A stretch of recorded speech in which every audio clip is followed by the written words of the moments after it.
Christ, his Son. That's the end of the night, arises at the usual time, and assumes his usual responsibilities in laboring. But out in the fields, apparently in an apple orchard, he is so weak, his natural strength so drained, that he looks bad. And both Hiram and his father notice and say, "Joseph, are you all right?" And then the father says, "You'd better go back into the house." He starts back, he climbs over a fence, he's weak and falls, and while he's there, again Moroni appears and again delivers the same message.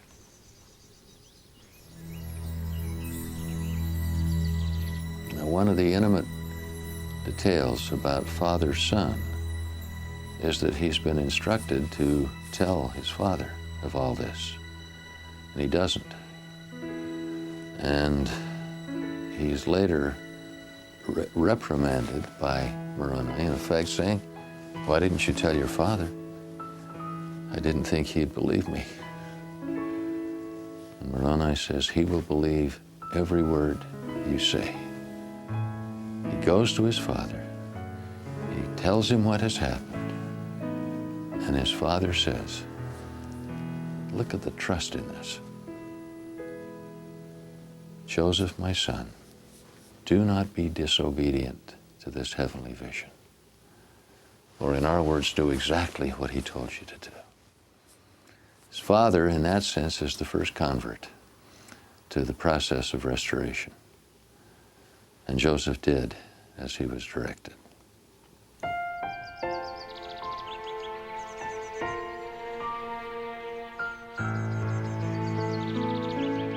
After this first night of interviews with Moroni, there is record of at least 23 subsequent visitations when Moroni comes and further instructs and counsels and teaches Joseph Smith. He was literally his tutor. He had a full semester of training and apparently was an apt student. Moroni was not the only personage who had lived in this world and who had been given heavy responsibilities in the processes of salvation. Each dispensation, using the language of Paul, had had its prime leaders and its patriarchs and its prophets. And in every time this has happened, sooner or later there is decline, and often the ancient prophets were subject to persecution and many times death. Among those who somehow became known to the prophet, and he was not imagining them or simply trying after reading about them to understand, among those, in addition to Moroni, that he came to know intimately were the three apostles who led in the New Testament era, Peter, James, and John, and of ancients who preceded them. He seemed to know Adam. He seemed to know at least about intimately Noah, Enoch, the later ministry of Abraham, after him Moses, and after him the others who were in the period down to the meridian of time. John Taylor says that Joseph Smith seemed as familiar with these persons as we are with one another. So the totality of the prophets, patriarchs, and apostles were, in Joseph Smith's experience, real persons, no question about their existence, and were united. And he even said it this way: they are not idle spectators. They are joining hands with us here on earth to bring to pass this glorious work. When Hiram was looking back on the lives they lived side by side, in 1844, he said, "There were prophets before, but Joseph has the spirit and power of all the prophets."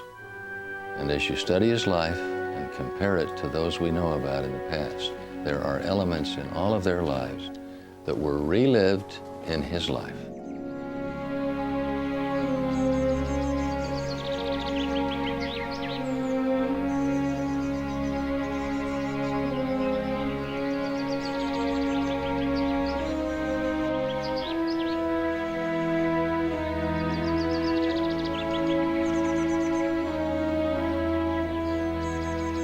It was the custom of the time for the oldest member of the family, in this case it would have been Alvin, to help build a family home. And as the Smiths looked forward to that, he began a frame house which wasn't finished until after his death. Alvin, being the oldest, was in some ways also the leader among the children, deeply beloved, strong, and able, and also a very wise son. And it was a shock to the entire family when suddenly, after he is ill and the doctors administer an overdose of calomel, he develops gangrene in his colon, and in 4 days he was gone.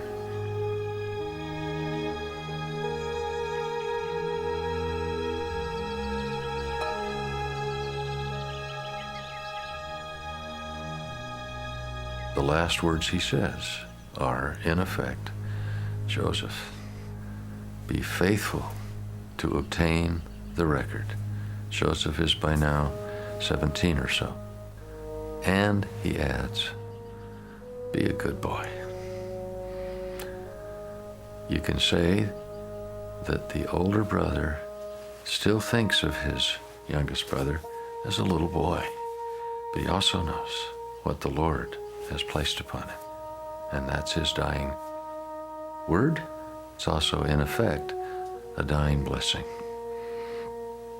One can wonder what might have happened in the fortunes of the Smith family if Alvin had lived and could have offered his strength in every way to the project. But prematurely, he was taken away. And there's another footnote to that, which is, how did Joseph Sr., the father, feel when the prophet breaks into him late in life and says, we have learned that we can perform vicarious ordinances for our loved ones. And instantly, Joseph Sr. says,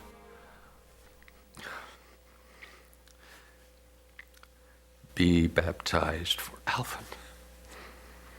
And they were. So Alvin was in the hearts of all of his siblings and sorely missed.